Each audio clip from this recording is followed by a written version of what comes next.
दोस्तों, big boss के weekend के वार पे एकता कपूर ने जमकर लगाई पूरी सब घर वालों की क्लास। और सबसे पहले उन्होंने लगाई विवेन डसेना की क्लास। दरअसल उन्होंने बोला विवेन डसेना को, विवेन, आपने इंडस्ट्री में आकर 10 साल काम किया, मैं मानती हूँ आपने 20 साल भी काम किया तब भी मैं मानती हूँ, लेकिन आप ये किस बात का घमंड आप सबको दिखाते हैं। जब भी कोई आपके पास बात करने आता है तो आप उसको ये शो करते हो कि आपको बिग बॉस ने जो है 6 से 7 बार आपको ऑफर किया तब जा, और आपने वो रिजेक्ट कर दिया।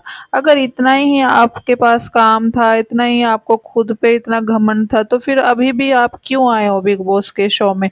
अभी भी मत आते। ठीक है, अभी भी ऐसा तो है नहीं कि बिग बॉस वाले आपको घर से उठा कर लेकर आए हैं। अभी भी आप आए हैं, आपको उसके लिए पे किया जा रहा है, आप यहाँ पे फ्री में काम तो कर नहीं रहे हो। और सबसे ज्यादा बोरिंग कंटेस्टेंट आप मुझे ही दिखाई दे रहे हो। आपका करते क्या हो? आप कुछ भी तो नहीं। आप सिर्फ सिगरेट फूंकते हो, चाय को अपना कॉफी पीते हो या फिर सो जाते हो। ठीक है, आप कोई भी आपसे आप किसी भी बात का मुद्दा बना के आप बैक बिचिंग भी करते हो। तो फिर यहाँ पे विवेन अपना पक्ष रखने के लिए कोशिश करता है और वो बोलता है, एकता ऐसी बात नहीं है, यहाँ पे हर एक घर वाला मेरे को टारगेट करता है और सारे लोग मुझसे बदतमीजी से बात करते हैं और मैं बस उनको इग्नोर करने की कोशिश करता हूँ। अब मैं उनके साथ उनके लेवल पे जाकर मैं लड़ाई नहीं कर सकता हूँ, मेरी उस टाइप की परवरिश नहीं है। और फिर एकता बोलती है कि आप जो है आप ये भी दिखाते हो कि आप काफ़ी ज़्यादा एक्सपीरियंस हो, सीनियरिटी अपनी झाड़ते हो यहाँ पे पूरे घर वालों के सामने। आप किसी को इतना मौका देते ही क्यों हो कि कोई आपके इस तरीके से आपसे बात करे? और फिर जहाँ आपका क्या है, सिर्फ एक ग्रुप और मंडली है आपके 4 लोगों की जिनके साथ आप बैठते हो और लोग बाकी लोगों की आप बैक बिचिंग करते हो। इसके अलावा पूरे दिन में कोई भी आपको कोई काम नहीं है। ठीक है, आप कोई लड़की के लिए कुछ बोलता है, कमेंट पास करता है, आप उस पर भी कोई स्टैंड नहीं लेते हो। अगर इस टाइप का आपका बिहेवियर है तो वो फिर कैसे चलेगा? ऐसे तो मैं भी, और ये मैंने आपको बता दूं, लॉन्च मैंने ही किया था आपको, तो इतना तो मेरे को आपको हक बनता है आपको बोलने का कि मैं आपको डांट सकती हूँ। तो फिर विवेन का वहाँ पे बोलती बंद हो जाती है और वो कुछ नहीं बोलते हैं। फिर उसके बाद लगाती है अविनाश और रजत की क्लास। वो बोलती है, रजत, आपको ये किसने हक दे दिया कि आप किसी के माँ बाप को गाली दें, आप बदतमीजी से बात करें, फिजिकल हो? ये आपको किसी ने हक नहीं दिया है।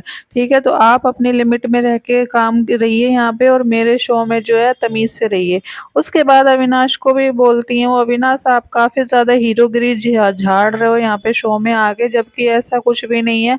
आप भी काफी ज्यादा बदतमीजी से बात करो और क्यों किसी को इतना प्रोवोक कर रहे हो कि कोई आपके माँ बाप पे जाए, गाली दे, गाली गलौज करे, और दूसरा आपसे फिजिकल हो। अगर सच में ही किसी ने आपको मार दिया तो फिर आपका क्या रह जाएगा? नेशनल टेलीविजन पे तो आपकी झंड हो जाएगी। ठीक है, और फिर आपकी पूरी इंडस्ट्री में आपकी बेइज्जती हो जाएगी। यही चाहते हो आप? अरे भैया, अगर खेलने आए हो यहाँ पे ना बिग बॉस में, तो आप तमीज से रहिए, अपने रियल पर्सनालिटी में रहिए। ये काफी सारे लोगों की तरह आप जो कॉपी कैट करके खेल रहे हो ना, ये सब छोड़ दीजिए। फिर उसके बाद वो लगाती है ईशा और एलिस की क्लास की। ईशा, एलिस, आपको तो सिर्फ चुगलखोर के अलावा और कोई काम नहीं है।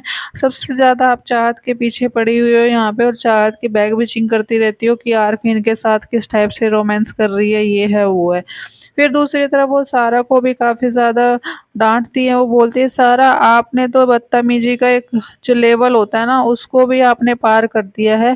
ठीक है, आपने तो ये भी नहीं छोड़ा कि आप चलो किसी लड़की से लड़ाई कर रही हैं, आपने तो यहाँ पे लड़के तक के कपड़े फाड़ दिए। तो ये आपने तो ऐसा दिख लग रहा है कि आप मेंटली आप डिस्टर्ब लग रही हो बहुत ज्यादा।